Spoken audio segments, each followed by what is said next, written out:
लेखक रामचंद्र इकारे यांच्या अक्षरांची रांग या लेखसंग्रहामधील उरलेली पाने हा लेख मी आपल्यासमोर सादर करतोय। सुट्टी संपली, शाळा सुरू झाली।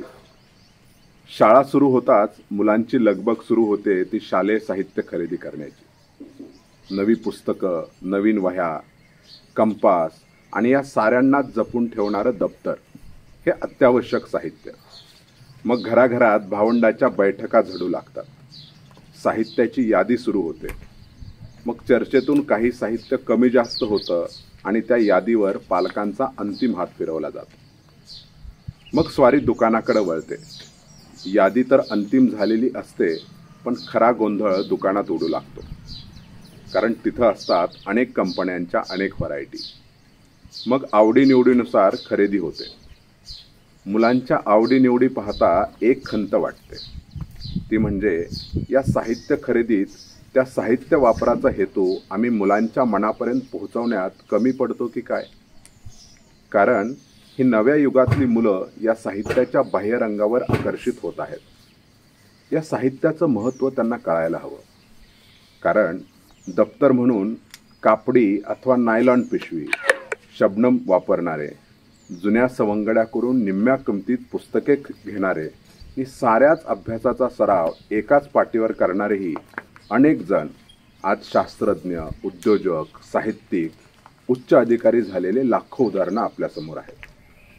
पूर्वीच्या काळी एक पाटी हा शब्दप्रयोग अनेक हुशार विद्यार्थ्यांसाठी केला जायचा। कदाचित त्यावेळी अभ्यासासाठी एकच पाटी असायची। लिहून पूर्ण झाल्यावर पुढील लिखाणासाठी ती पुसावी लागे, त्यामुळे एकाग्रतेने अभ्यास होई आणि लिहिलेलं लगेचच मेंदू नावाच्या हार्ड डिस्कमध्ये सेव्ह केलं जायचं। आज आमच्याकडे वह्यांची संख्या मुबलक। अशा वेळी कधीकधी या विषयाचं त्या वहीत आणि त्या विषयाचं या वहीत लिखाण होतं आणि मग अभ्यासाच्या वेळी गोंधळ उडतो। दप्तर, ज्याला नवीन पिढी सॅक म्हणते, हे दप्तर आमच्या जडणघडणीतही महत्त्वाची भूमिका पार पाडते।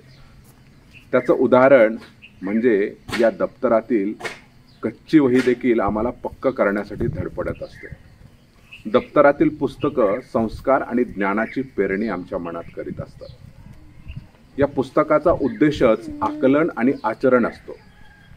आता मात्र आचरणाची जागा मार्कांच्या रकान्याने घेतली आहे। याच दप्तरात आज नको त्या गोष्टी सापडू लागतात। पूर्वीच्या काळी उन्हाळा सुट्टीत एक उपक्रम हमखास असायचा, तो म्हणजे मागील वर्षीच्या वह्यांमधील उरलेली कोरी पानं एकत्रित करायची आणि आपल्या गरजेनुसार त्या उरलेल्या पानांच्या सुई दोऱ्याने शिवून अथवा बाइंडिंग करून नव्या वह्या तयार करायच्या। आज वर्गामध्ये जेव्हा सर वही घरी विसरली हे वाक्य ऐकतो, त्यावेळी घरातील दप्तराच्या कोनाड्याजवळ चिकटवलेलं वेळापत्रक आठवतं आणि ते बघून दररोज दप्तर भरल्याचंही आठवतं। मला जाणीव आहे काळ बदलल्याची। मुलांना या साऱ्या नव्या गोष्टी पुरवायलाच हव्यात, पण या नव्या गोष्टींसोबतच जुन्या संस्कारांची उरलेली पानं ही पालकांनी मुलांच्या मनावर कोरायला हवीत।